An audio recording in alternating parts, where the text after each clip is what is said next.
الحمد لله نحمده ونستعينه ونستغفره ونؤمن به ونتوكل عليه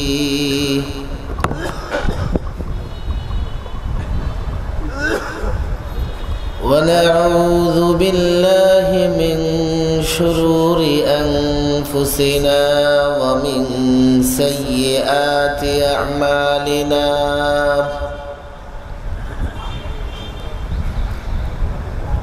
من يهده الله فلا مضل له ومن يضلله فلا هادي له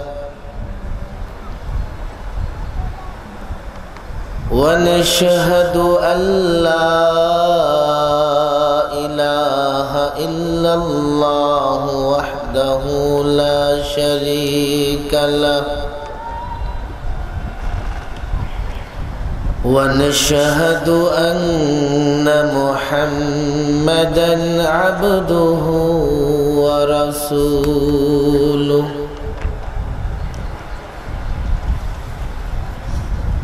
أما بعد فأعوذ بالله من الشيطان الرجيم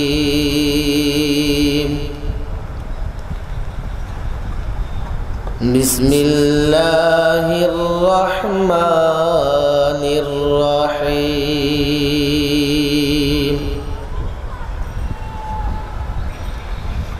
قل إن كنتم تحبون الله فاتبعوني يحببكم الله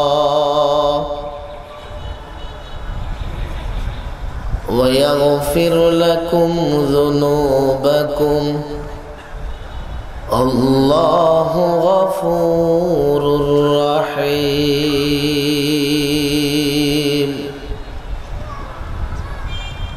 صدق الله مولانا العظيم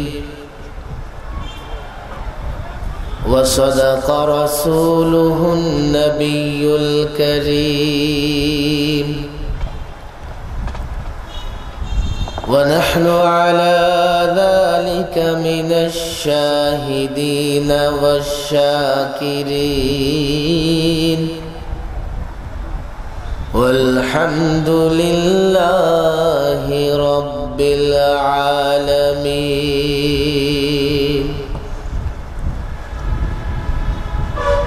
अगर आज भी हो इब्राहीम का इमाम पैदा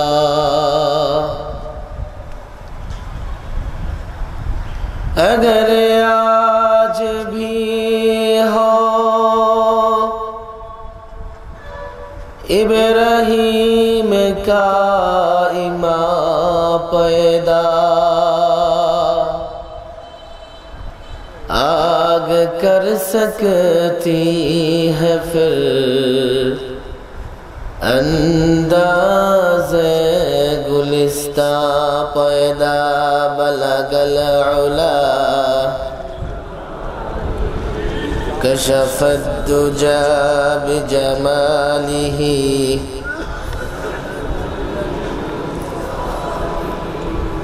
सल्लु अलैहि একেবারে বিশ্বাসের সঙ্গে বলতে হবে আমাদেরকে রিজিক কে দেয় চিৎকার করে বলতে হবে কে দেয় আমাদের প্রয়োজন কে পূরণ করেন আমরা তো জানি হুজুর বলবার কি দরকার আছে আল্লাহও জানে যে আপনারা জানেন আল্লাহ রিজিক দেয় কথা ঠিক না বেঠিক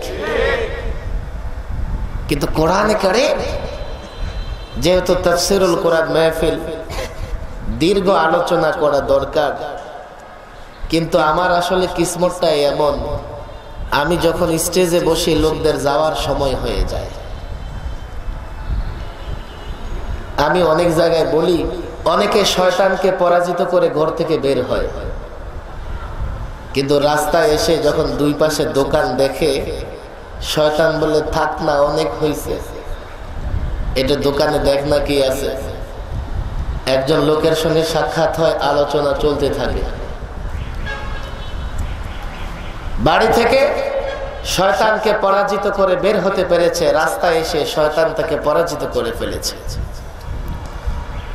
কিংবা মেহফিলে আসার পরে একেবারে শেষ কিনারায় বসায়, শয়তান মনে করে এই জায়গায় আমার জন্য সুবিধা, তোরে যখন খুশি আমি ফুসলে বের করতে পারবো, আর সামনে বসলে তো মুশকিল, বের করতে পারবো না। আমাদেরকে রিজিক কে দেন? চিৎকার করে বলেন কে দেন? আমরাও জানি, আল্লাহও জানে।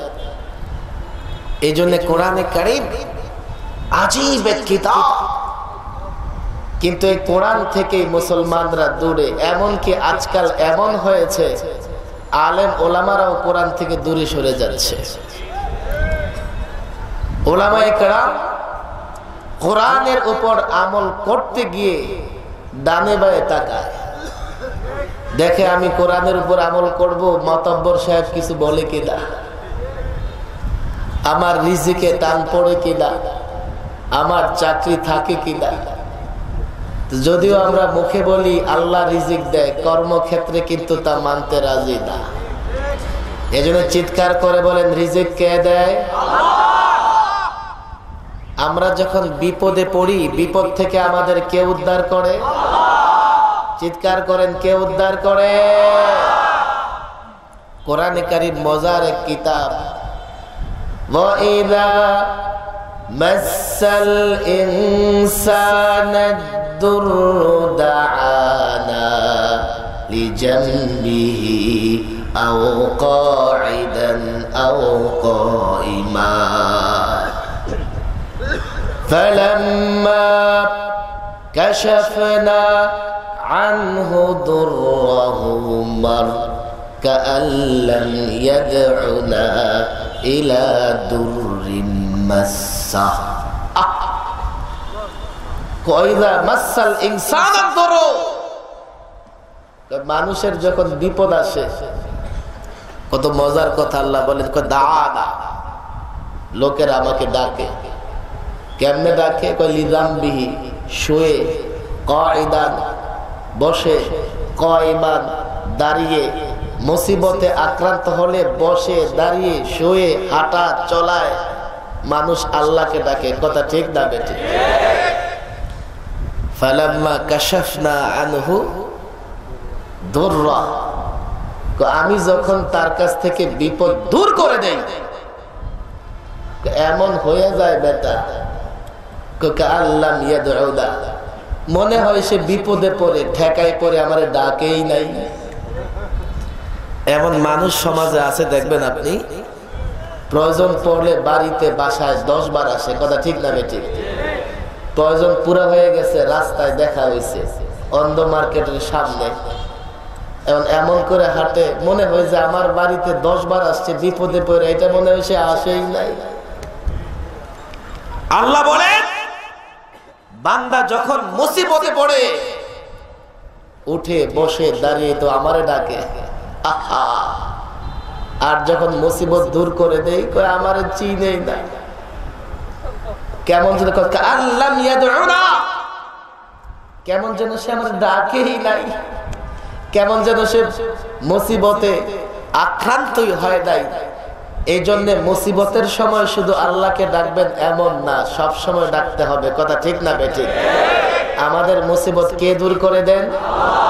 আওয়াজ করেন, আরো জোরে বলে। আমাদের রিজিক কে দেন? কুল মান ইয়ারযুকুকুম মিনাস সামাই ওয়াল আরদ, বলো এই জমিন, এই আকাশ থেকে তোমাকে কে রিজিক দেয়? আমাকে আপনাকে রিজিক কে দেয়? আম্মান ইয়ামলিকুস সামআ ওয়াল আবসার, আমাদের কানের মালিক কে? চিৎকার করে বলেন। আমাদের কানের মালিক কে? আমাদের চোখের মালিক কে? وَمَن يُخْرِجُ الْحَيَّ مِنَ الْمَيِّتِ وَيُخْرِجُ الْمَيِّتَ مِنَ الْحَيِّ জীবিত থেকে মৃত। মুরগি থেকে আন্ডা বের হয়, মরা না যেটা আন্ডাটা মরা। আবার দেখবেন এই মৃত আন্ডা থেকে জিন্দা বাচ্চা বের হয়। কথা ঠিক না বেঠিক? কে করেন? চিৎকার করে বলতে হবে, কে করে?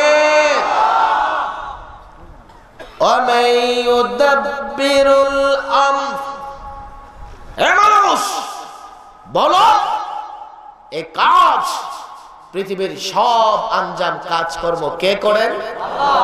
চিৎকার করে বলেন, কে করে? শেষ হয় নাই পুরা কোরআন। আল্লাযী খালাকানি ফাহুয়া ইয়াহদিন ওয়াল্লাযী হুয়া ইউতঈমুনি ওয়া ইয়াসকিন।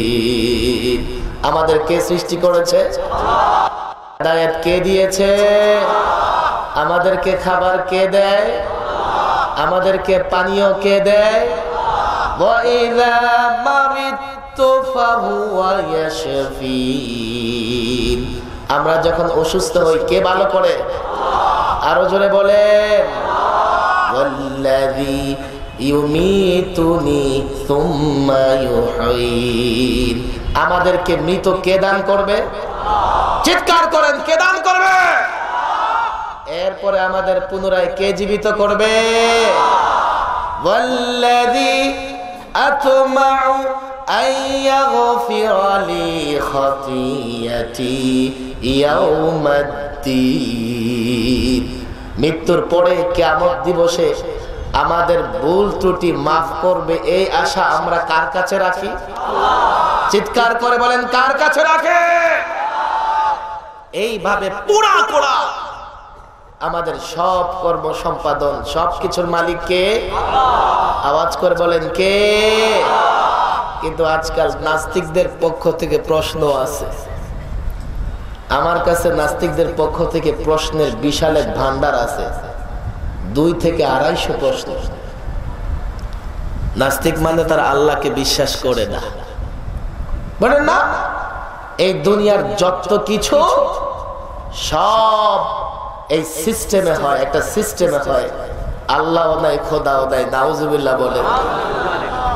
মাওলানা ইহতেশামুল হক থানভী মজার একটা ঘটনা লিখছে, আপনাদের কষ্ট হয় না তো? এক আর্টিস্ট সুন্দর সুন্দর ফুল আঁকতেছে, ভালো করে শুনবেন না হলে বুঝবেন না। একটা পিঁপড়া উঠছে ওই কাগজের উপরে। পিঁপড়া ওটা দেখে বড় মজার ব্যাপার দেখি, একটা কলম ঘুরতেছে, সুন্দর সুন্দর ফুল হয়ে যাচ্ছে। ব্যাপারটা কি? এত বড় আশ্চর্যের বিষয়। এই কলম, এটা তো একটা চমৎকার জিনিস, এর তো অনেক ক্ষমতা। সে ঘুরলেই সুন্দর ফুল, সুন্দর ফল হয়ে যায়। একটু পরে আরেকটা পিঁপড়া ঢুকছে, বলে দুর্বোকা, এই কলমের কোনো ক্ষমতা নেই। তুই দেখ কলমটার উপর একটা হাত আছে, সব ক্ষমতা হাতের।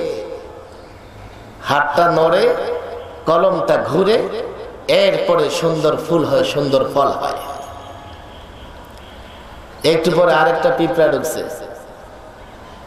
তুইও বোকা, দেখ এ হাতের কোনো ক্ষমতা নাই।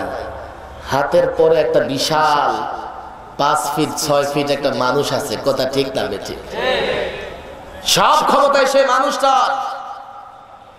আর তোরা কিনা তোদের দৃষ্টিভঙ্গি সংকীর্ণ, তোদের দৃষ্টি সংকীর্ণ, তোরা দেখতে পাচ্ছিস না।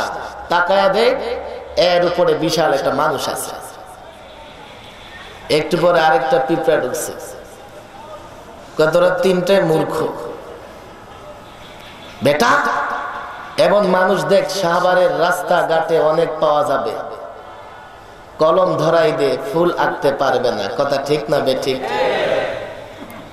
তাহলে এই মানুষটার শক্তি, এটা মানুষের কেরামতি, মানুষের গুণ, এটা তোরা কি করে বলিস? কয়েক মানুষের একটা মাথা আছে, ওই মাথার ভিতরে সব আছে।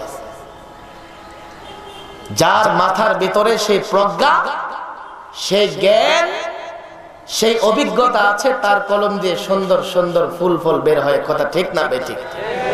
আর এই মাথার মধ্যে এই ব্রেনটা দেয় কে? চিৎকার করে বলেন, কে দেয়? এই দোকানদার যদি মনে করে হুজুর আমি তো দোকানদারি করি, পয়সা কামাই, ভালো খাই, আল্লাহ আবার কোত্থেকে আসে? নাউজুবিল্লাহ বলে। কৃষক যদি মনে করে আমি জমিতে চাষাবাদ করি, সেখান থেকে ফসল উৎপন্ন হয়, আমি তা থেকে খাই, আল্লাহ আবার কোত্থেকে? নাউজুবিল্লাহ বলে। এটা ওই পিপিলিকাদের মতো, যাদের দৃষ্টি সংকীর্ণ, যারা ওই কলমকে মনে করেছে তার ক্ষমতা। আসলে মানুষের ক্ষমতা না, মানুষকে যিনি সৃষ্টি করেছেন তার ক্ষমতা। কথা ঠিক না বেঠিক? এটা সব বুঝতে হবে। নাস্তিকরা সেটা বুঝবার চেষ্টা করে না। আবার আরেক দল মানুষ আছে যারা আল্লাহর সঙ্গে শিরিক করে, মূর্তি পূজা করে, প্রতিমা বানায়া পূজা করে। ভালো করে বুঝবেন, আমার আলোচনা কাউকে আঘাত করবার জন্য না, কারো বিরুদ্ধে বলবার জন্য না। আল্লাহ পাকের একত্ববাদ, তাওহীদ প্রতিষ্ঠাই হচ্ছে আমার উদ্দেশ্য। একটু চিন্তা করবেন, এই প্রতিমাগুলো পূজা করে আপনারা অনেক বক্তাদের মুখে শুনেছেন, বাংলাদেশের যে সুপ্রিম কোর্ট, এই সুপ্রিম কোর্টের সামনে একটা গ্রিক দেবীর মূর্তি স্থাপন করা হয়েছে। এবং কি বিশ্বাস থেকে? এই মূর্তি নাকি ন্যায়ের প্রতীক, ন্যায় বিচারের প্রতীক। আমি আমার আলোচনার শেষে এই গ্রিক দেবীর সামান্য একটু জীবনী আলোচনা করব। কোরআনে কারীম তাওহীদের আলোচনা এত, ইন্না ফি খালকিস সামাওয়াতি ওয়াল আরদি ওয়াখতিলাফিল লাইলি ওয়ান নাহার লাআয়াতিল লিউলিল আলবাব। যারা মূর্তি পূজা করে, প্রতিমা পূজা করে, দেখেন তারা আসলে সৃষ্টিকে নিয়ে চিন্তা করে না। আল্লাহ বলে, বান্দা আমার এই জমিন আকাশ সব কিছু নিয়ে চিন্তা করো, তাহলে তোমরা আমাকে দেখতে পাবে। কথা ঠিক না বেঠিক? আমি আপনাদের জিজ্ঞেস করি, কেউ মনে করে যে মূর্তি তাকে রিজিক দেয়, মূর্তি গজে চড়ে আসবার কারণে কে জানি ফল ফলাদি ফসল ভালো হয়েছে। কেউ মনে করে মূর্তি সন্তান দেয়, কেউ মনে করে মূর্তি বৃষ্টি দেয়। আচ্ছা, আমি আপনাদের জিজ্ঞেস করি, পৃথিবীতে মূর্তির সংখ্যা কয়েক হাজার কোটি হবে, বাংলাদেশেও 10 লাখের কম হবে না। যদি বড় বড় ধরি, আপনি এক মূর্তির রাজি করলেন যে খোদা আমার বৃষ্টি দরকার, বৃষ্টি দাও, সাবার থেকে আপনি এই কাজ করায় ফেলাইলেন। বলিয়ার পরের একজন তার খোদারে গিয়ে কয়, খোদা আমার মূর্তি সাপ, আমি বৃষ্টি চাই। এখন সাবারের খোদায় চাইবো আমি বৃষ্টি দিব, ওইটাই চাইবো রোদ দিব। এই মাঝ পথে দুই খোদার লড়াই হবে কিনা? এমন যদি হয়, আমরা এক আল্লাহকে বিশ্বাস করি। যারা মনে করে মূর্তির ক্ষমতা আছে, তারা মূর্তিকে বুঝাইল যে দেখো এই সাভারে আসলে বৃষ্টি হলে সমস্যা, প্রচন্ড রোদ দিয়ে রাখো। আল্লাহ ফেরেশতাদেরকে হুকুম দিছে, ও ফেরেশতারা যাও দা এই এলাকায় বৃষ্টি বর্ষণ করো। এই মূর্তি ফৌজ নিয়ে ফেরেশতাদের মোকাবেলা করতে সাভার রাস্তায় আসার দরকার ছিল। কথা ঠিক না বেঠিক? আজ পর্যন্ত দেখছেন আল্লাহর হুকুমের মোকাবেলা করতে গিয়ে কোন মূর্তি আসছে সাভার রাস্তায় মারামারি করতে?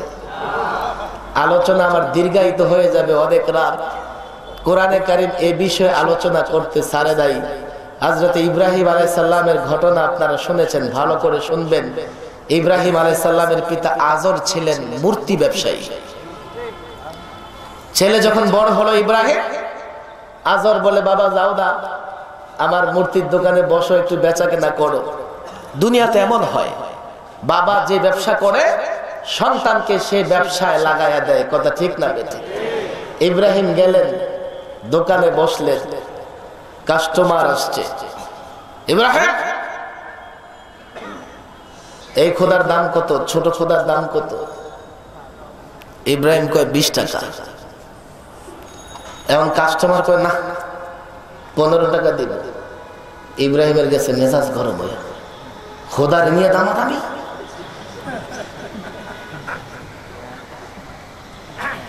যা কেন কিনতে চাও বলো? কইছে কেন কিনতে চাই? বাসায় নিব, সুন্দর করে সাজাবো, পূজা করব। ইব্রাহিম কি কয়?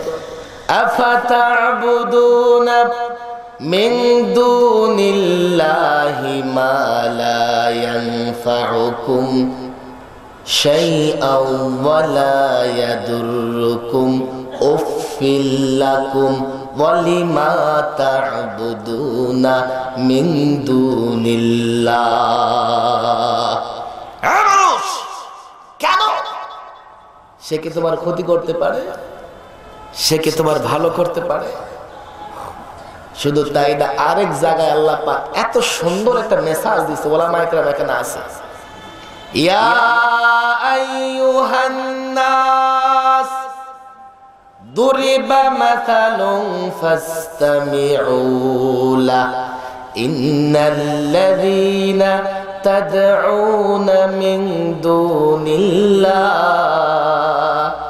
লা ইয়াখলুকু যুবাবা ওয়ালা বিজতামাউ লা। হ্যাঁ মানুষ শোনো, একটা মেসেজ শোনো। আল্লাহ বলেন, একটা উদাহরণ দেওয়া হচ্ছে, শোনো। উদাহরণটা কি?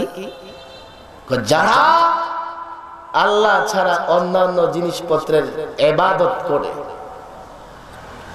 ভালো করে বুঝবেন, লা ইয়াখলুকু যুবাবা, একটা মাছি তারা সৃষ্টি করতে পারবে না। পারবে নাকি? আরো জোরে বলেন, পারবে? শুধু তাই না, কয় ওয়ালা বিজতামাউ লাহু, সব মূর্তিগুলো যদি জমা করে দেওয়া হয়, সব মিলে তো একটা মাছি তৈরি করতে পারবে? পারবে নাকি? আওয়াজ করে পারবে? শুধু তাই না, দেখেন আল্লাহর মেসাজটা কি। সামনে দেখবেন সুন্দর খাবার, মিষ্টি পড়ে থাকে। খুব খায় মিষ্টি না? আরে খায় নাকি? আওয়াজ করেন, খায় নাকি? খায় তো না। ওই যে মাছি সৃষ্টি করার ক্ষমতা নাই, মাছি গিয়া খায়। মাছি তাড়ানোর ক্ষমতা নাই। কথা ঠিক না বেঠিক? এটা তোমাদের খোদা কি করে হয়? কাস্টমার গিয়া কয় আজর, ব্যবসা এবার চাঙ্গে। তোমার পোলার কাছে যাই খোদারে খরিদ করতে, খোদারে কিনতে, আর তোমার পোলা কি করে? উল্টা উল্টা। কেন কিনবা? হাজারো প্রশ্ন। আজর কয়, বেটা আমার, শুনলাম মূর্তির সমালোচনা করো। যদি মূর্তির সমালোচনা করো, তোমার কিন্তু খবর আছে, আগুনে পড়ে শেষ করে দেবে। আজকেও কথা কোন দিকে বলবো? মানুষ বলে বিজ্ঞানের যুগ, বিজ্ঞান মনস্কার যুগ। আচ্ছা, বিজ্ঞানের যুগে আমার মাইকে অবশ্যই শিক্ষিত মানুষরা আলোচনা শুনতেছে। আপনারা যথেষ্ট শিক্ষিত মানুষ এখানে আছেন। বিজ্ঞানের যুগ যদি হয়, নিজ হাতে বানাইলেন, কান লাগাইলেন, হাত বানায়া দিলেন, পা বানায়া দিলেন, 3 দিন ইচ্ছা মতো তারে পূজা করলেন। বলেন 3 দিন পরে অন্যায় কি করছে? বুড়িগঙ্গায় নিয়ে কেন চুবাইলেন? বলে যে বিজ্ঞানের যুগ। বিজ্ঞানের যুগ হলে আল্লাহ আমারে সৃষ্টি করবে না, আমি আল্লাহরে সৃষ্টি করব। আমি মেশিন সৃষ্টি করি না, মেশিনে আমারে সৃষ্টি করে। নিজ হাতে বানায়া সুন্দর করে। তবে আলেম ওলামাদের বুঝতে হবে, পরিষ্কার বুঝতে হবে। এই কথা বলবার কারণে ইব্রাহিম আলাইহিস সালামের উপর যে ইমতিহান এসেছিল, ইব্রাহিম আলাইহিস সালামকে আগুনে নিক্ষেপ করা হয়েছিল। হতে পারে এক আল্লাহর পক্ষে কথা বলবার কারণে, এক আল্লাহর কথা বলবার কারণে, একত্ববাদের কথা বলবার কারণে ওই মূর্তি পূজারী, প্রতিমা পূজারীদের বিরুদ্ধে কথা বলবার কারণে আগুন তৈরি করা হতে পারে, আগুনে নিক্ষেপ করা হতে পারে। ভয় পেও না, ভয় করো না। আল্লাহ রাব্বুল আলামিন যেমনি ভাবে নমরুদের আগুন থেকে ইব্রাহিম আলাইহিস সালামকে হেফাজত করেছেন, কিয়ামত পর্যন্ত এক আল্লাহর পথে, এক আল্লাহর পক্ষে, একত্ববাদের পক্ষে যারা কথা বলবে, আল্লাহর কসম আল্লাহ তাদেরকে সেভাবেই হেফাজত করবে ইনশাআল্লাহ।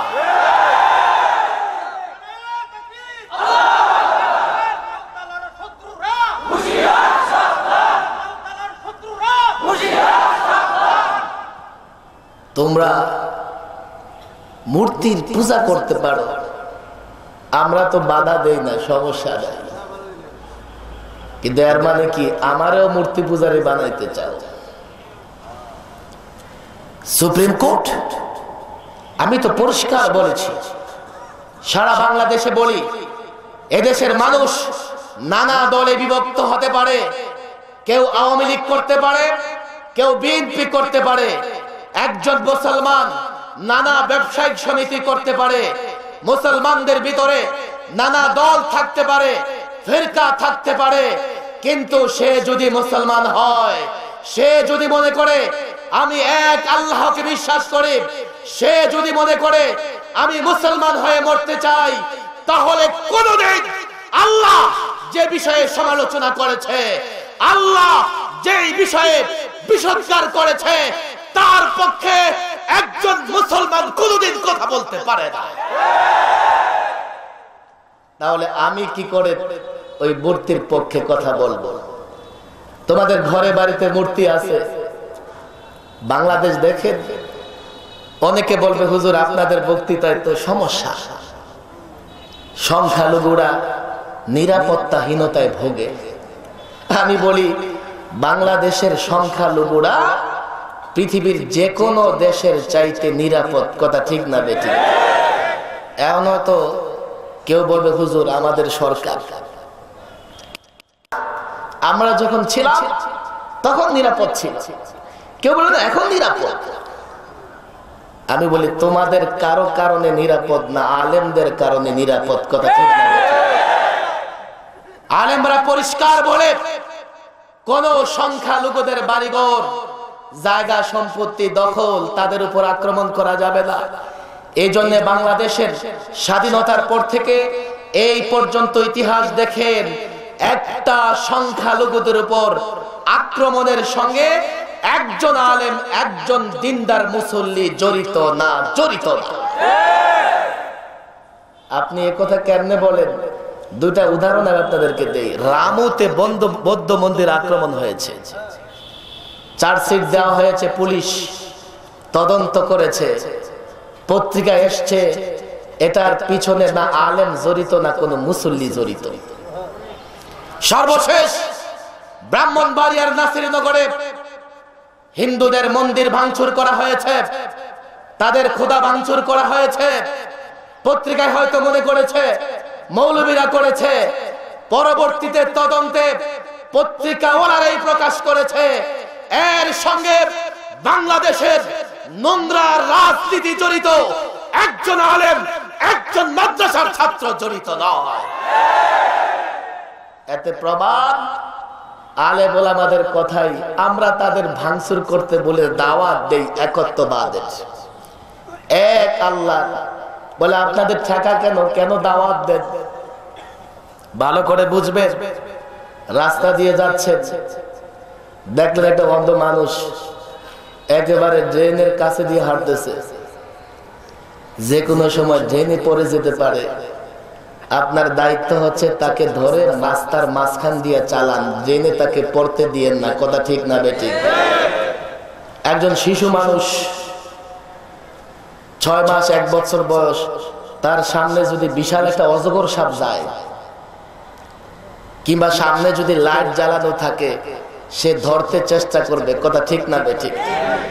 ওই চক্ষুষ্মান সমঝদার ব্যক্তির জন্য উচিত হবে ওই বাচ্চাটাকে যাতে আগুনে হাত না দিতে পারে, সাপে ধরতে না যাইতে পারে, তাকে বাঁচানো, কথা ঠিক না বেঠিক?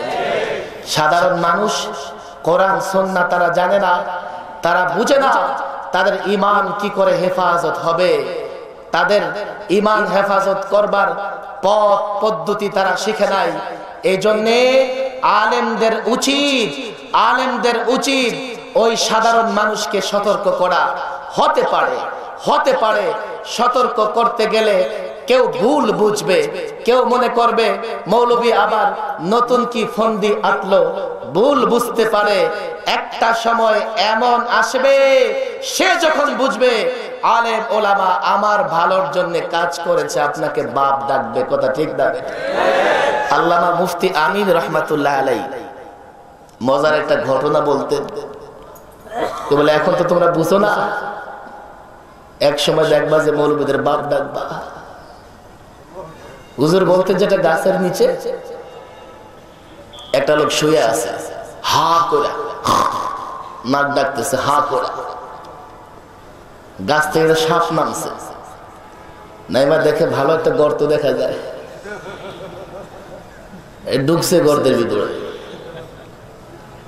দূর থেকে একটা সিপাহী পুলিশের লোক, সে দেখে যারে লোকটা বড় গাফেল, মুখ দিয়ে সাপ ঢুকতেছে, খবর নাই।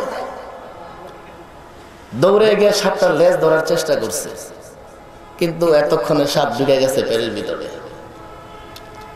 পুলিশের হাতে ছিল লাঠি, দিছে ওরা আচ্ছা মতো মাইর। তুমি এত বড় জালেম, আমি কি করলাম, আমারে মারো কেন? উঠাইছে, এমন করে দৌড়ায় মারে। ও তো চিৎকার করে দৌড়াইতে মনে করেন সাভার বাস স্টেশনে উঠাইছে। আয়া দেখে সাভার বাস স্টেশনে এক দোকানদার আপেল নিয়ে বসে রয়েছে। আপেল খা, ভালোই তো হইলো, এতক্ষণ যাই মারছে ধরছে, আপেল খা। আমার কাছে টাকা নাই, টাকা দেওয়া লাগবে না, যা পারস খা। বাস খাইতেছে আপেল, আরেকটা খা। না, গলা পর্যন্ত আইসা গেছে, এই যে দেখেন, দেখা যায়। আরেকটা খাইছে, এখন আর ঢুকার জায়গা নাই, এন্ট্রি বন্ধ। পানি খা। স্যার পানি খাওয়ার জায়গা থাকলে আরেকটা আপেলই খাইতাম, ফ্রিজে হতো। পানি খাও। এবার পানি খাইছে, মাইর, দৌড়ানি, আপেল, পানি সব মিলা গিয়ে পেট মোচড় দিছে। একেবারে বমি কইরা যা 1 ঘন্টা ধরে ঢুকাইছে, 1 মুহূর্তে সব বাইরে গেছে, আর বমির সাথে একটা সাপ বাইরে গেছে। এখন তো তার এই সাপ আমার পেটে, কাহা এটাকে বাইর করার জন্যই তোর এই অবস্থা করছে। এখন পায়ে পড়ে গেছে, আপনি আমার বাপ লাগলো। কবরে যখন যাবা, ফেরেশতারা মাইর দিব দুইটা। এই বেটা, মূর্তির পূজা কেন করছস? করা না, করি নাই তো, শুধু টানাই ছিলাম। মৌলবীরা আন্দোলন করছে, আবার নামাই ফেলাইছে। নামাইছস তুই তো বেটা, মূর্তির সঙ্গে তোর প্রেম আছে, ভালোবাসা আছে। কই যাই হোক, নামাইছি তো। মৌলবীরা কইছি এটা নাকি কুফুর, সেরে। আমি মানি নাই, ঠিক আছে, নামাই তো ফেলাইছি। যা, বিশ্বাস যতটুকু করছস, নামাইছস, মাফ করলাম। তো আল্লাহ মৌলবীদের সামনে পেলে বাপ ডাকতাম। ঈমান সবচাইতে দামি, বুঝতে হবে মুসলমান। ঈমান নষ্ট হয়ে গেলে 50,000 বছর ইবাদত করে সব বরবাদ হয়ে যাবে। আর ঈমান যদি থাকে, অনেক কথা, গুনাহগার, গুনাহ, নাফরমানি, মরার সময় ঈমান নিয়ে মারা গেছে, তার 2টা স্রোত হইতে পারে। এক হতে পারে আল্লাহ যেহেতু রহমান, বান্দা আমার গুনাহ করছিস, ওই কাজটা তোর পছন্দ হয়েছে, চল তোরে মাফ করে দিলাম। কিংবা এমন হতে পারে গুনাহের কারণে কিছুদিন আযাব ভোগ করবে, কিন্তু চূড়ান্ত বিচারে সে জান্নাতে যাবে। আর ঈমান যদি নষ্ট হয়ে যায়, জান্নাতের দরজা বন্ধ হয়ে যাবে, জান্নাতে যাবার সুযোগ থাকবে না। এজন্য আমরা বলি, এবং আমি তো যেহেতু ওলামা পরিষদ, এই আলেমদেরকে বলি, এই আলেমরা এখানে নাকি 50-100 মাদ্রাসা, দুই একজন মানুষ ব্যতিক্রম হতে পারে। আমি সারা দেশে বলছি, এই তরুণ যুবক আলেমদেরকে বলে যাচ্ছি, সাধারণ মানুষ মাদ্রাসায় সন্তান দেয়, ছাত্র ছাত্রীরা এখানে আসে, অনুদান দেয়, এজন্যে তারা মনে করে কোরআন প্রতিষ্ঠিত করবার জন্য, কোরআন জিন্দা রাখবার জন্য, সুন্নাতকে জিন্দা রাখবার জন্য এই মাদ্রাসাগুলো প্রয়োজন।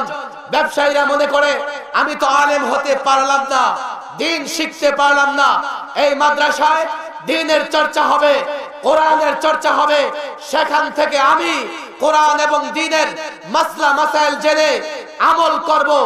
এজন্য আলেমদের দায়িত্ব হচ্ছে, ক্ষমতাসীন যেই হোক না কেন, তাগুত যেই হোক না কেন, ভয় ভীতি যেখান থেকে আসুক না কেন, কোরআন যা হালাল বলেছে হালাল বলতে হবে, কোরআন যাকে হারাম বলেছে হারাম বলতে হবে, তাগুতকে বলে দিতে হবে তাগুত তোমাকে পরোয়া করি না, তাগুত জেলকে পরোয়া করি না, তাগুত মৃত্যুকে পরোয়া করি না, হারাম হারাম, নাস্তিক নাস্তিক, কিয়ামত পর্যন্ত ওই নাস্তিক মুরতাদ বেঈমানদের বিরুদ্ধে কথা বলে যাব।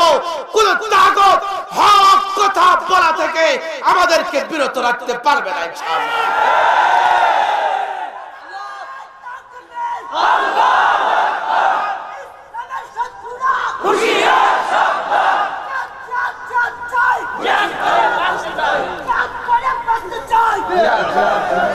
এটা আলেমদের, এই দায়িত্ব আলেমদের বুঝতে হবে। আর এটা ভালো করে বুঝতে হবে, রিজিক কে দেয়, শান্তি কে দেয়, চিৎকার করে বলেন কে দেয়। মূর্তি কি করবে? আবার যদি আপনারা মূর্তির ইতিহাস জানেন, যদি শিক্ষিত বাইরে থাকেন, রেকর্ড হচ্ছে, আমি নিজ থেকে একটা কথাও বলবো না। বর্তমান যুগ তথ্য প্রযুক্তির যুগ, যে কোনো বিষয় জানতে চান আপনি ইন্টারনেটে প্রবেশ করে যান, উইকিপিডিয়া আছে, ব্রিটানিকা আছে, এনসাইক্লোপিডিয়া, নানান ওয়েবসাইট আছে। এই মূর্তি হলো থেমিসের মূর্তি, ভালো করে শুনবেন। আপনি ইন্টারনেটে গিয়ে লেখেন থেমিস, লেখার পরে দেখবেন থেমিসের টোটাল বায়োডাটা, একেবারে পুরোপুরি থেমিসের বাপ দাদা 14 গোষ্ঠী পর্যন্ত আপনি খুঁজে পাবেন।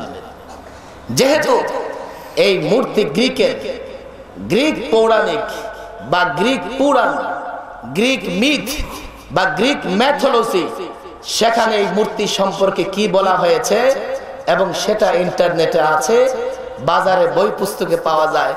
আমি নিজ থেকে তো আর কারো জীবনী বলতে পারবো না, তাদের ভাষায় তাদের খোদার জীবনী ভালো করে না শুনলে আগাগোড়া বুঝবেন না। আমি দীর্ঘ সময় লাগায় বলবো না। এই গ্রিকরা মনে করে তাদের আদি মাতা হচ্ছে গায়া, আর আদি পিতা ইউরেনাস। আমাদের আদি পিতা কে?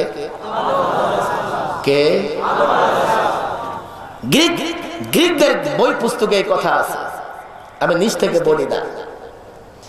গায়া ইউরেনাস, প্রথমে গায়া আসছে পৃথিবীতে, আয়সা দেখে নিজেকে একা মনে হয়, ইউরেনাসকে সৃষ্টি করছে, এরপরে ইউরেনাসকে বিয়ে করছে। গায়া ইউরেনাস মিলে ওরা 12 খোদার জন্ম দিছে, নাউজুবিল্লাহ বলে। এই 12 খোদাকে বলে টাইটানস। এরপরে গায়া থেকে যত সন্তান জন্ম নিত, ইউরেনাস গায়ার ভেতরে, ভালো করে শুনবেন, গায়ার ভেতরে একটা জায়গায় লুকায় রাখতো, এটা তাদের কিতাবাদি বলে।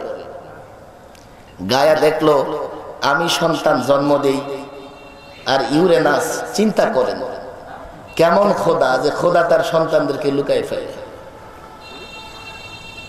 গায়া একটা কিছু করতে হবে, ছেলেদেরকে ডাকছে। আমাদের দেশে এমন হয়, বাপের বিরুদ্ধে অ্যাকশন নেওয়ার জন্য অনেক সময় মা সন্তানদের সাহায্য নেয়। আরে নেয় কি নেয় না? গায়া বলে, বাবারা শোনো, তোমার বাপ তো স্বৈরাচার, এটা ব্যবস্থা দাও। একটা সন্তানও রাজি হয়নি, না বাবার বিরুদ্ধে আমরা নড়ব না। একজন কনিষ্ঠ ছোট্ট, নাম হলো ক্রোনাস। ক্রোনাস কয়, মা বলো কি করতে হবে। মা একটা ধারালো পাথরের চাকু দিছে ক্রোনাসকে। ওই ইউরেনাস যখন গায়ার ঘরে গেছে গায়ার সঙ্গে থাকার জন্য, ক্রোনাস করছে কি, ওই ধারালো ছুরি নিয়ে গিয়া বাপের অন্ডকোষ কাইটা ফেলাইছে। নাউজুবিল্লাহ বলেন। ওদের খোদার ছেলে ওদের খোদার অন্ডকোষ কাইটা ফেলাইছে। আবার দেখেন ওদের কিতাবে লেখা, আমি বলি না, এই অন্ডকোষ মারা গেছে ইউরেনাস। ইউরেনাসকে কাইটা কাইটা সমুদ্রে ফেলাইছে, সমুদ্রে ফেনা উঠছে, ওই ফেনা থেকে অসংখ্য খোদার জন্ম নিছে, এটাও ওদের কিতাবে আছে। এখন ইউরেনাস আর গায়া, পরবর্তীতে গায়া ও ক্রোনাস দুইজনে মিলা ক্রোনাসকে অভিশাপ দিছে। অভিশাপটা কি দেখে, তুই যেমনি আমার ক্ষমতাচ্যুত করছস, তোর এক সন্তান তোর ক্ষমতাচ্যুত করবে। ক্রোনাস কয়, তাই নাকি? এবং ক্রোনাসের যত সন্তান আসে গিলা ফেলায়। ওদের কিতাবে লেখা, খোদা তার সন্তানরে গিলা ফেলায়। মা দেখলো, হাই রে, যত সন্তান সব গিলা ফেলায়। জিউস যখন জন্মগ্রহণ করছে তখন মা করছে কি, একটা পাথর কাপড়ে পেঁচায়া এটা নিয়ে দিছে ক্রোনাসকে। ক্রোনাস সন্তান মনে করে পাথরটাকে গিলে ফেলেছে, আর জিউসকে দূরে এক জায়গায় নিয়ে লালন পালন করে সেখানে বড় করেছে। সেখান থেকে বড় হয়ে জিউস আবার রাজ দরবারে প্রবেশ করেছে সেবক হিসেবে। ক্রোনাসের সেবা করতে করতে একদিন তার মা তার এক গ্লাস শরবত দিল, এটার মধ্যে মেডিসিন মিশ্রিত ছিল, দিল বাবারে খাইতে। বাবা ক্রোনাস খাইলো, খাইয়া যত সন্তান গিলা ফেলছিল সব বমি করে ছেড়ে দিচ্ছে। এইলো এরপরে জিউস, এই যে সেবক, বাবার কাছ থেকে ওই সন্তানদেরকে যাদেরকে বমি করে ফেলাইছে সবার নিচে সাথে নিয়ে আসে, এরা বাবারে ক্ষমতাচ্যুত করছে। জিউস আইছে ক্ষমতায়। জিউস দুইটা বিয়ে করছে। প্রথম বিয়ে করছে তার এক বোনকে, নাউজুবিল্লাহ বলে। আর ওই যে যার মূর্তি দেখেন আপনারা সুপ্রিম কোর্টে, থেমিস, থেমিস আসলে জিউসের ফুফু ছিল। এরপরে বিয়ে করছে থেমিস। এই হলো ওদের খোদাদের ইতিহাস। আমি জানি এই কথা বলা আমার জন্য অনেক রিস্ক, তারপরেও পরিষ্কার বলি যোগটা বিজ্ঞানের, তোমাদের খোদাদের ইতিহাস এই চ্যালেঞ্জ করে বলি, শিক্ষিত থাকো, গভর্নমেন্টের লোক থাকো, আমাকে বকবার আগে দেখো এনসাইক্লোপিডিয়া ব্রিটানিকা, উইকিপিডিয়া আগে খুলে দেখো, যাও ইন্টারনেটে প্রবেশ করে এই খোদাদের ইতিহাস তোমরা দেখো। বিজ্ঞানের তথ্য প্রযুক্তির যুগে ওরা যাদের খুশি তাদেরকে খোদা মানতে পারে। শান্তির দূত, ভবিষ্যৎবাণী দাতা, শান্তির জন্য কি করেছে আমি জানি না, তারা মানতে পারে। মুসলমান এক আল্লাহকে বিশ্বাস করে, এক আল্লাহর কুদরতি পায়ে সিজদা করে, মূর্তিকে সিজদা করা শিরক মনে করে, কুফর মনে করে, মূর্তিকে সিজদা করে ঈমান নষ্ট হয়ে যাবে এটা মনে করে। এজন্য পরিষ্কার বলছি, ঘরে ঘরে তারা মূর্তি পূজা করে, কোন মুসলমান বাধা দেয় না। এদেশের সুপ্রিম কোর্ট মুসলমানের, এদেশের হাই কোর্ট মুসলমানের, এদেশের ম্যাক্সিমাম বিচারপতি মুসলমান। মুসলমানের আদালতে এই মূর্তি থাকলে একজন মুসলমান হয়তো বিপদে পড়ে মনে করতে পারে এই মূর্তি আমাকে ন্যায় বিচার দেবে, তার ঈমান ধ্বংস হয়ে যাবে। এই বাংলাদেশে একজন আলেম, একজন মাদ্রাসার ছাত্র, একজন দিনদার মানুষ বেঁচে থাকতে এদেশের মানুষের ঈমান নষ্ট করতে দেওয়া হবে না, হবে না।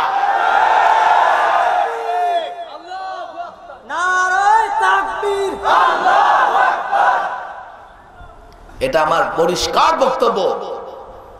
আলেমদের আগে বুঝতে হবে, সাধারণ মানুষকে বোঝান।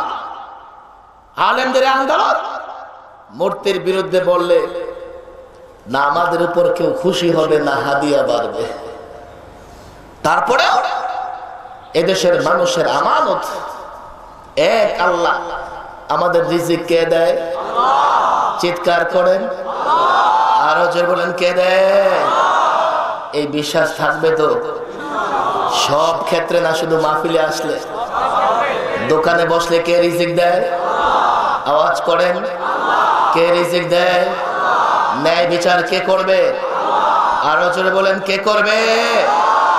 পরিষ্কার মনে রাখতে হবে, আল্লাহ পাক আমাদের সকলকে এই ঈমানের বিষয় এটা বুঝবার তৌফিক দান করুন, এবং এদেশে আমরা সকলে মিলে মিশে দলমত নির্বিশেষে মুসলমান হয়ে যেন বসবাস করতে পারি। কেননা আমাদের পরকাল, আমরা পরকালে বিশ্বাসী। দেখেন আজীব কথা, একটা কথা চলে আসছে বলে শেষ করে দিচ্ছি। হিন্দুদের ভিতরে একটা কথা আছে, পুনর্জন্ম। কয় একজন মারা গেলে পরে নাকি তার পুনর্জন্ম হয়। এক নাস্তিকের প্রশ্ন থেকে আমার এই উত্তর। এটা কেন বলে জানেন? হিন্দুদের ভিতরে একটা দলিত শ্রেণী আছে। বাংলাদেশের মসজিদ বাইতুল মোকাররম বলেন আর গুলশানের সেন্ট্রাল মসজিদ বলেন, সকল মুসলমান একই কাতারে নামাজ পড়তে পারে। কথা ঠিক না বেঠিক? হিন্দুদের ভিতরে একটা শ্রেণী দলিত শ্রেণী, যারা ওই আভিজাত হিন্দুদের সঙ্গে তাদের মন্দিরে যাইতে পারে না, তাদের সঙ্গে খাবার দাবার গ্রহণ করতে পারে না। তখন তারা বলল কি, দেখো আমরা তো তোমাদের মতো, তোমাদের যে খোদা সৃষ্টি করেছে আমাদের সে খোদা সৃষ্টি করেছে, তোমাদের হাত পা আছে আমাদের হাত পা আছে, তাহলে আমরা কেন তোমাদের সঙ্গে থাকতে পারবো না? তখন বলে, দেখো তোমরা আমরা এক না, পূর্বে তোমরা অনেক পাপ করছো, এই জন্য এই যুগে তোমরা এমন হয়ে জন্মাইছো। আর সবচেয়ে বেশি পাপ করলে জানোয়ার পশু পাখি হয়ে জন্ম নিবে। এটা করে তারা বিবেক তৈরি করেছে, বিবেক তৈরি করেছে। আলহামদুলিল্লাহ মুসলমানদের মধ্যে কোনো বিবেক নাই। যান বাইতুল্লাহ তাওয়াফ করে দেখেন গিয়ে, রাজা বাদশা, আপনি বাইতুল্লাহ তাওয়াফ করে বসে আছেন, বুঝতেও পারবেন না আপনার পাশের লোকটা কোন দেশের মন্ত্রী, কোন দেশের বড় সরকারি কর্মকর্তা। সব ভেদাভেদ ইসলাম দূর করে দিয়েছে। দাম হচ্ছে ঈমান এবং তাকওয়ার। ঈমান এবং তাকওয়া যদি আমরা গ্রহণ করতে পারি, আর ঈমানের প্রথম কথা হচ্ছে আল্লাহ এক। কথা ঠিক না বেঠিক? আল্লাহর সঙ্গে কাউকে শরীক করা যাবে? শরীক করা যাবে? আল্লাহ ছাড়া কেউ কিছু করতে পারে? আওয়াজ করেন, পারে? দ্বিতীয় আরেকটা কথা, আল্লাহর রাসূল আখিরি জামানার পয়গম্বরের অনুসরণ করতে হবে। আলোচনা আমি সেদিকে যাব না। এই দুইটার সমষ্টি মিলে আমরা যেন পাক্কা পরিপূর্ণ ঈমানদার হতে পারি। আল্লাহ আমাদেরকে ঈমানদার হিসেবে কবুল করে দেন, ঈমানদার হিসেবে দুনিয়া থেকে বিদায় নিতে পারি, সে তৌফিক আল্লাহ পাক আমাদের দান করেন। ওমা তাওফীকি ইল্লা বিল্লাহ ওমা আলাইনা ইল্লাল বালাগ। اللهم أنت السلام ومنك السلام تباركت يا ذا الجلال والإكرام. ربنا ظلمنا أنفسنا وإن لم تغفر لنا وترحمنا لنكونن من الخاسرين. ربنا آتنا في الدنيا حسنة وفي الآخرة حسنة وقنا عذاب النار يا أرحم الراحمين يا أكرم الأكرمين يا رب العرش العظيم يا رب السماوات والأرض يا رب الشمس والقمر يا خالق الليل والنهار فانصرنا على القوم الكافرين وانصرنا على القوم الظالمين আল্লাহ তাবারক তাআলা উলামা পরিষদের উদ্যোগে দীর্ঘক্ষণ এই মাহফিল চলেছে গো আল্লাহ। ও আল্লাহ, এই মাহফিলে কোরআন সুন্নাহর যত আলোচনা হয়েছে সব আলোচনার উপর আমল করবার তৌফিক দান করো আল্লাহ তাবারক তাআলা। এই মাহফিলের জন্য যারা দোয়া করেছে, এই মাহফিলের জন্য শ্রম দিয়েছে, এই মাহফিলে অর্থ করে দান করেছে, আল্লাহ সকলের দোয়া শ্রম দানকে তুমি কবুল আর মঞ্জুর করে নাও আল্লাহ তাবারক তাআলা। উলামা পরিষদকে তুমি কবুল করে নাও ও আল্লাহ। বড় দুর্দিন চলছে ইসলাম মুসলমানদের জন্য, আয় আল্লাহ যুবক আলেমদের এই সংগঠনকে তুমি কবুল করে দাও আয় আল্লাহ, যুবকদেরকে দ্বীনের জন্য কবুল করে দাও ও আল্লাহ। এই যুবকদেরকে যুবকদের সরদার হাসান হুসাইনের আদর্শে বলিয়ান হবার তৌফিক দান করো আল্লাহ। ইমাম হুসাইনের মতো দ্বীনের জন্য ত্যাগ দেবার তৌফিক দান করো, দ্বীনের জন্য কুরবানি দেবার তৌফিক দান করো আল্লাহ।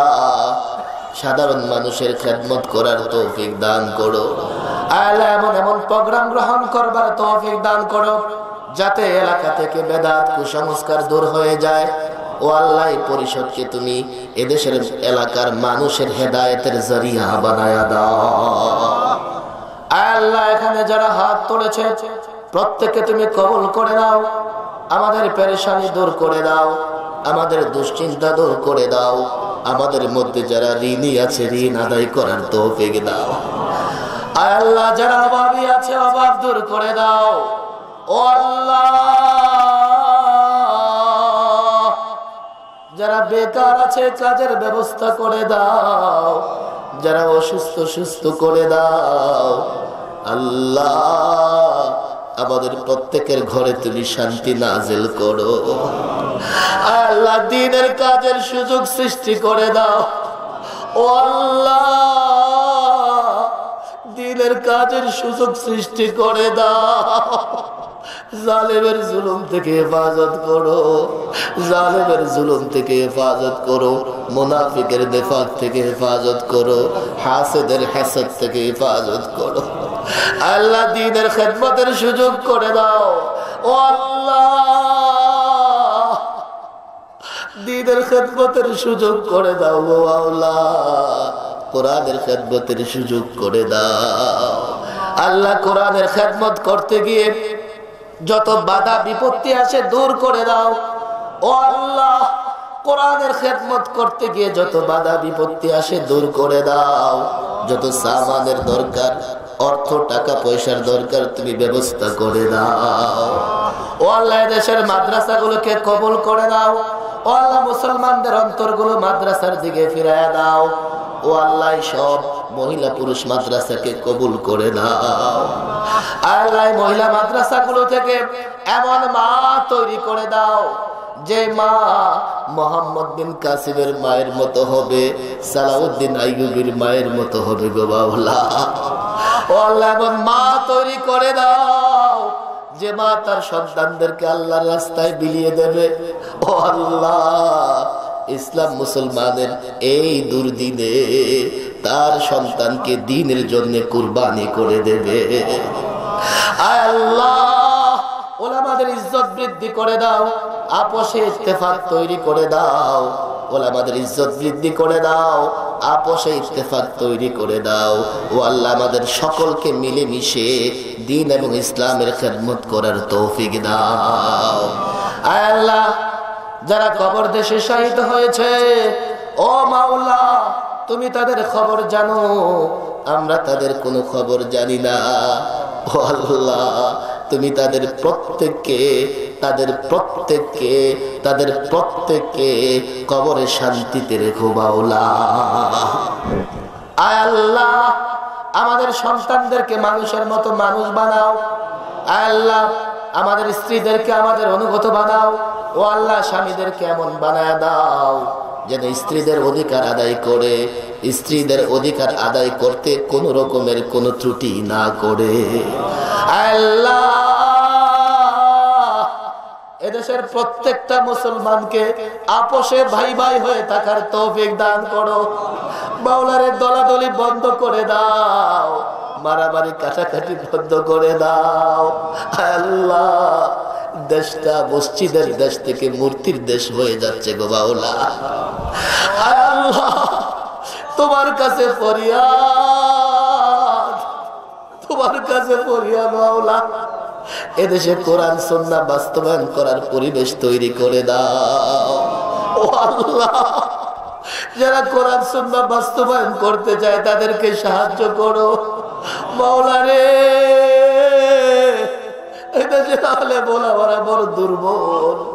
ও মাওলা তুমি তোমার কুদরত দিয়া তাদেরকে শক্তিশালী বানায়া দাও। ও মাওলা আমাদের গোপন গুনার কারণে, অন্যায়ের কারণে লোক সমাজে আমাদেরকে বেইজ্জতি করো না। আল্লাহ তোমার কাছে মাফ চাই, ক্ষমা চাই, আমাদের গুনাহগুলো মাফ করে দাও। ও আল্লাহ আমাদের গুনাহগুলো মাফ করে দাও। আল্লাহ দ্বীনের জন্য কবুল করে নাও। ও আল্লাহ কোরআনের জন্য কবুল করে নাও, ইসলামের জন্য কবুল করে নাও। আল্লাহ গুনার কারণে দ্বীনি খেদমত থেকে বঞ্চিত করে দিও না। আল্লাহ গুনার কারণে লোকদের সাথে বেয়াদবি করো না। এদেশের যুবকদেরকে ইসলামের জন্য তৈরি করে না, আলেমদের সঙ্গে থাকবার তৌফিক দান করো মাওলা। ও মাওলা মুসলমানের সন্তানদেরকে আলেমদের সঙ্গে মহব্বতে মিলেমিশে থাকবার তৌফিক দান করো। আল্লাহ আমাদেরকে নামাজি বানায়া দাও। ও মাওলা আমাদেরকে তোমার নবীর সুন্নতের আশিক বানায়া দাও। ও আল্লাহ আমাদেরকে তোমার নবীর আশিক বানায়া দাও। ও আল্লাহ আমাদেরকে এমন ঈমান দান করো যা কখনো দূর হবে না। ও আল্লাহ এমন আমল করবার তৌফিক দান করো যা তুমি সঙ্গে সঙ্গে কবুল করে নাও। ইজ্জতের সঙ্গে রিজিকের ব্যবস্থা করে দাও, ইজ্জতের সঙ্গে রিজিকের ব্যবস্থা করে দাও, ইজ্জতের সঙ্গে রিজিকের ব্যবস্থা করে দাও। রব্বানা লা তুযিগ কুলুবানা বা'দা ইয হাদাইতানা ওয়া হাব লানা মিন লাদুনকা রাহমাহ ইন্নাকা আনতাল ওয়াহ্হাব। রব্বি ইজআল আখিরা কালিমাতিনা লা ইলাহা ইল্লাল্লাহ মুহাম্মাদুর রাসূলুল্লাহ।